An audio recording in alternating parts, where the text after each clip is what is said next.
Hello, everyone, and welcome back to. Progressive heli learning. Yeah. We So, ready for some education? some education.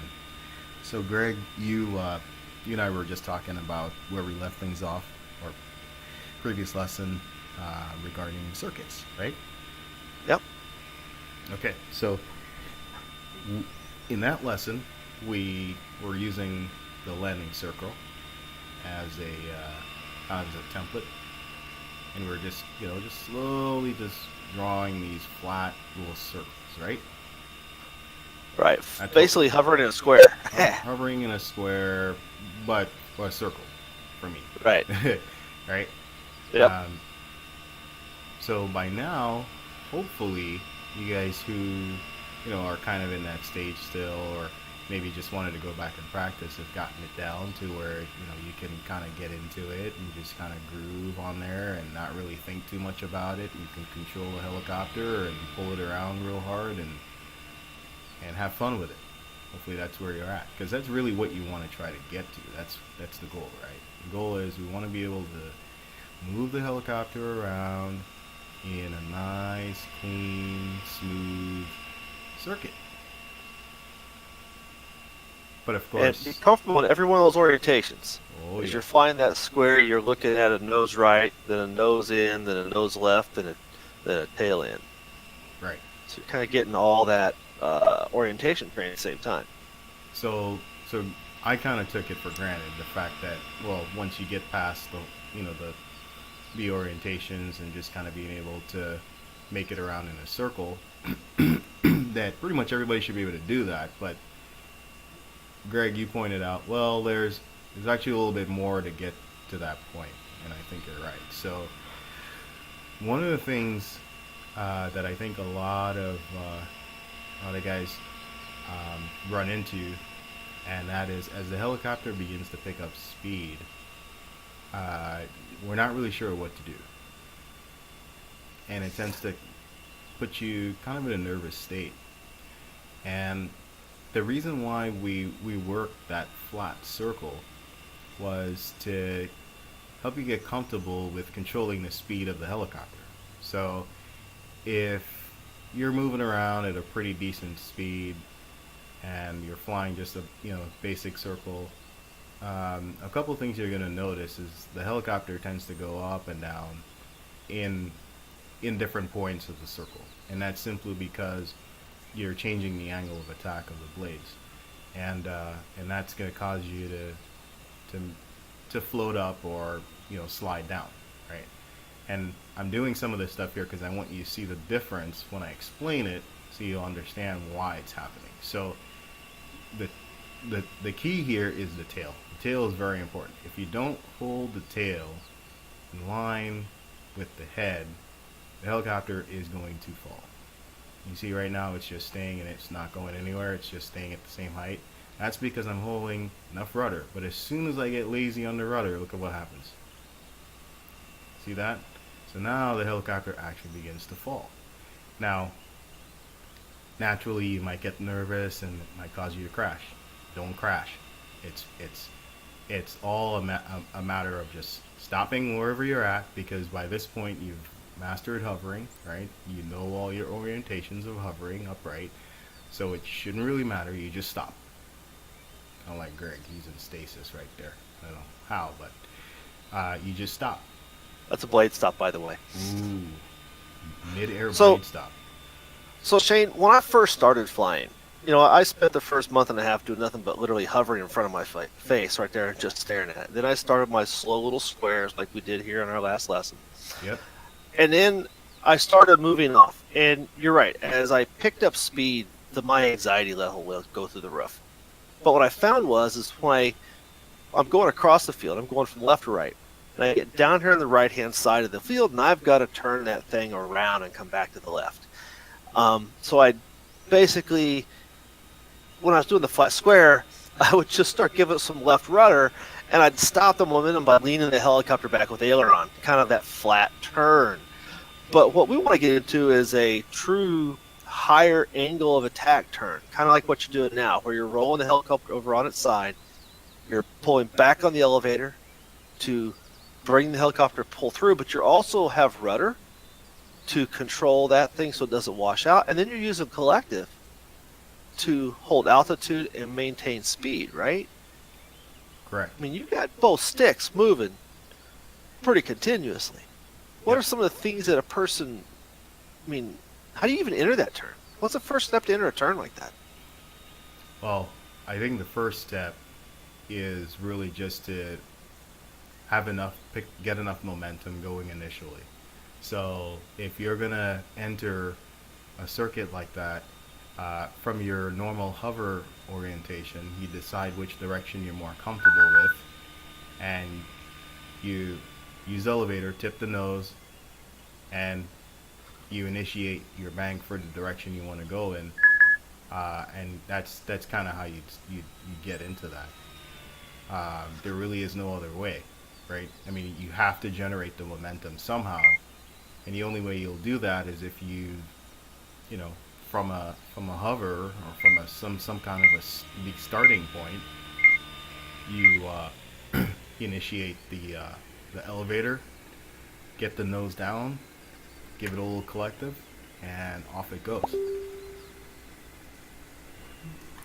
All right. So let me see if I can pull that off. So you start off in your hover. So I'm in a stationary hover, nose to my right. I drop my nose. I start gaining some forward velocity, so I'm moving forward.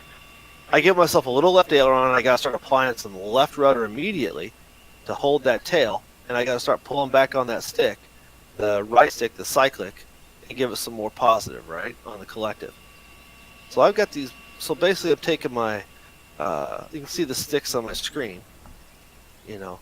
So okay. So So what drop happened? the nose. What happened there is you got a little bit too laxed on the tail, and once the tail gets below the head, so if you're watching the helicopter from its side, if the tail, if you're not horizontal,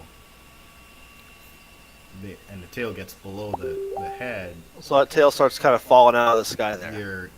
you're pretty much gonna dip. All right. So So you've got to really fly that rudder. yeah, you really got to hold on to the rudder, and keep it in line with the disc, and then also just use the elevator to help draw the line and create that nice smooth curve, because without the elevator you can't really do that, right? So Right. So if you're going to make an error on too much or too little rudder, are you better off with more rudder than less? I mean, when I get harder on the rudder, it just makes the thing turn a little tighter on me. If you're going to err on more rudder than less rudder, right? yeah, In worst definitely. case, you could fly a little harder on your cyclic, but if you get that tail too low, you start you got other problems, don't you? Yeah, and the other thing about too much rudder though is then you'll change the orientation of the helicopter, and Right. that in itself could be a little bit more problematic. So I would say, if anything, if you're noticing you're getting lazy on the rudder, just work on it, because there really isn't a substitute to make the helicopter fly through a proper circle without utilizing the rudder. You could probably get away with it with a ton of elevator, but then all that's going to do is it's going to cause you to float up and down, and Right. you're not gonna maintain a steady altitude at that point. Now, a tip or a hint is when I'm in my upright nose first turns like this, both sticks are moving the same way, right? Rudder and aileron. I got left rudder, left aileron, right rudder, right aileron, right? They move in the same direction, don't they? Depending on the turn, yeah. So for a clockwise turn, uh, Yeah, you know, yeah, they'd be moving in that same direction. right. But So if you're you really don't want to focus on that either, because once you start getting, okay, well, if do I need to put the stick in this direction versus that direction, then you're not really thinking about flying. okay, Now you're more thinking about which way am I moving the stick. right, okay, Good, useful tools to just to help out in the moment, but in reality, the reason why we were flying those flat circles is so that you gain familiarity with which direction to move the stick. Now you have that muscle memory, so now you aren't relying on on thoughts of moving the stick in a certain direction one way or the other. Now you're depending on that muscle memory, because now you have to focus on, okay, how do I maintain constant altitude with the helicopter? Right. So now you're spending your energy doing something else. And I remember something else you used to always get after me about is overflying in that turn. I mean, there's this other thing as overflying, right? Because I'd hear you yell at me across the field, let it groove, let it groove. Don't pull it through the turn so hard. And I remember you'd yell at me, let it groove, let it groove. What do you mean by that? What's that look like? Well, you'll when you're flying a helicopter and you have momentum, you'll realize that it'll naturally, as long as everything is happening properly, it's naturally going to want to continue on in that direction. So that's kind of what we call a groove. It almost appears like as if it helicopters you're flying it on a stick. Right, like on rails, like a train. It's Yeah, on a set, it's tracking straight, tracking true, and you yeah, don't have to sit here and be fidgeting with the controls. I mean, it's not a very nervous flight, right? Get your control set, make minor corrections, but yeah, let it yeah, groove. yeah. No, it's not a Okay. nervous twitch at all. It's pointing the helicopter in the correct heading, and with the right angles, it will literally just groove in that angle. But you've got to Okay. maintain it, and you've got to respond to it, and those responses need to be very smooth and very direct, but very smooth. Smooth and gentle, right? I mean, we're not talking violent. We're just talking about a small correction, hold it. Small correction, hold it, right? Yeah, just really smooth. Just no jerking around. Just kind of let it kind of get into that groove, carry the momentum, and just make corrections based on what the helicopter does. If it starts to balloon upward, you might drop the collective just a little bit, or back off on the elevator a little bit, or if it's sliding out, you check your rudder. Maybe you're not putting enough tail. So it's that's why I said, you don't really want to be thinking about which way you're moving the stick. You want to be comfortable in just being able to apply the right, aileron. If you're going to do a clockwise turn, you want to make sure you got your right aileron, and you've got your rudder, and you're holding that tail and pointing that tail in the right direction as you're moving the helicopter around, and doing that instinctively so that you can pay attention to the other required corrections. Okay. All right. What are some drills a person could do for that? I mean, is it literally just get out here and fly your circles? Um, we would do figure eight, then we make sure we do everything obviously both left and right hand. Well, I Uh, mean, obviously, you want to learn how to fly circles in either direction, either clockwise or counterclockwise. And once you can do both, then it's very easy to combine those into a figure eight. But it just takes practice. It just takes flying a circle, and once you can fly it and you can hold it, then critique yourself a little bit more. Hey, is that was that symmetrical enough? Was I holding the right altitude? Was I falling? Was I not? Floating upward.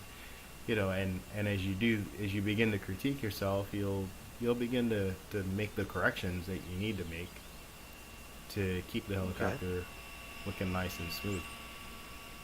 All Um, right.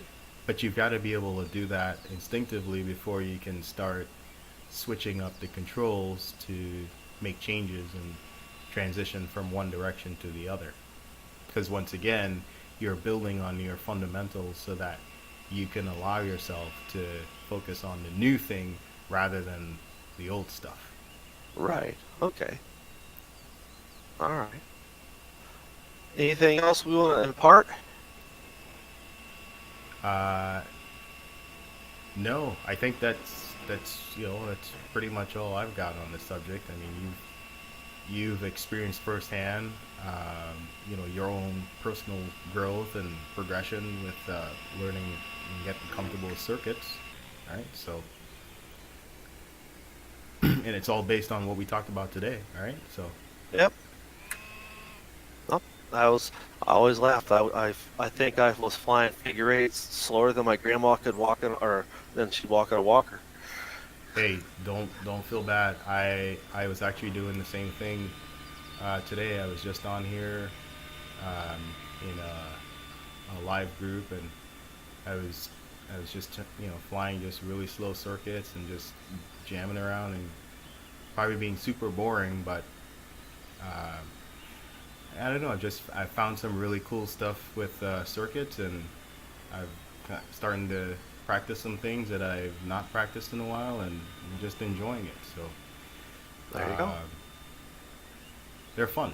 They're fun. There's a lot that you can build on, even though it looks pretty basic and boring and probably not very exciting because everyone wants to smack and do hard 3D. Um, there's there's a lot of fun to be had with circuits. Well, and it's the foundation. It's the building blocks of flying a helicopter, right?